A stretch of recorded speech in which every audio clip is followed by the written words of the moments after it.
I think your writing changes so much from when you're at college. When you're going back to college, you're literally just thinking about, am I spelling everything correctly? Is the grammar correct? Is everything in a paragraph? Like, is everything laid out properly? And then as you progress, you start to think more critically about things. So you're writing, but you're writing down like your thoughts. So you'll say, well, this is a point that I'm trying to make, but you could look at this, or he said this, and you're almost like writing more naturally, and the grammar and the spelling and stuff eventually just comes to you. And I don't know if you're the same, Trudy, but it's reading. The more reading you do. Yeah, I found reading other academic work helped me with my own style of academic writing. Yeah. And I also think I became more critical. I didn't just, because there's so many research papers of, like, when you first read it, you just go, okay, that must be right, because it's academic papers, so that must be right. But as you get to fourth year, you become more critical, and you think, oh, wait a minute, I don't quite agree with this. And and as well, you become more skilled at answering the question, like breaking the question apart and making sure that your research is reflecting the answer that you want to give to the question. Before, sometimes you went off on tangents that maybe weren't related to the question, but you really started to hone down your skill of really giving the marker what they want to see in your question. Yeah, rather than just writing for the sake of word count, you're actually writing because you've got something to say. At the beginning, first year, you're like, oh, I've got to write 3,000 words, and you're just writing because you have to.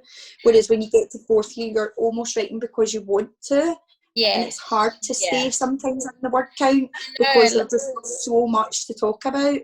It was my dissertation. I thought I couldn't possibly go over the word count. And then at the end, I was struggling to cut things. So it's definitely, in the beginning, you think, how am I, ever going to get to this word count? And then at the end, like you said, you're struggling to not go over your word count. It's amazing. It's not an easy transition, though. I don't know if you were the same, Trudy, but I find reading and the writing, the essay writing, really, really difficult, especially when I was going from like first to second and then second to third. Really struggled with that. Then eventually... Yeah, I found first year really difficult. Yeah. Like I found first year like a really big change up for myself, and then second year I seemed to settle, and then third year was another year where I was just jumping, and and then fourth year I felt it settled, but we did have the big dissertation, but I felt like I was more confident in fourth year than third year. So I think there are jumps between the year, and you have to be prepared for that. But you'll feel like you've got the hang of things, and then all of a sudden you might feel out of your depth again. And then you will go through that learning curve, and then you'll be fine again. Yeah, exactly. That's it. Yeah.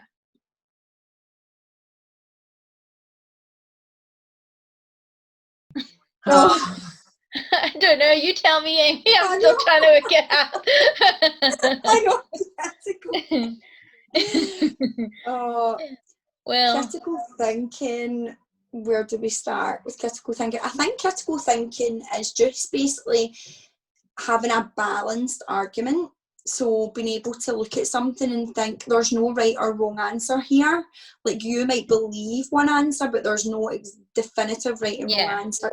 Especially within education and within all disciplines at university, there's always this, he said this, but this counter-argued this, and it's being able to think about it critically and then form your own opinion. Yeah, I would say so as well. And it's just about like really, because sometimes a lot of people have views and opinions that can be quite complicated if you're trying to read it.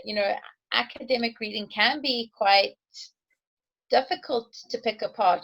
So it's taking the time to try and analyze it and evaluate it and see what it means to you. But then also, like you said, Sinead, just weighing up these ideas and thinking, where do I sit with my thought and with these ideas, And also, I know that like during tutorials, some people used to get really heated in arguments. Yeah. And yeah, and it's good to have a debate, but also realizing that, you know, it's not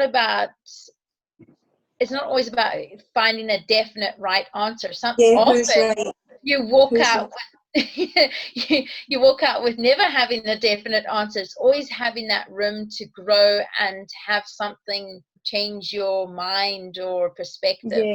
And I think that's what critical thinking is not going in with a set idea. You can't be Tunnel vision.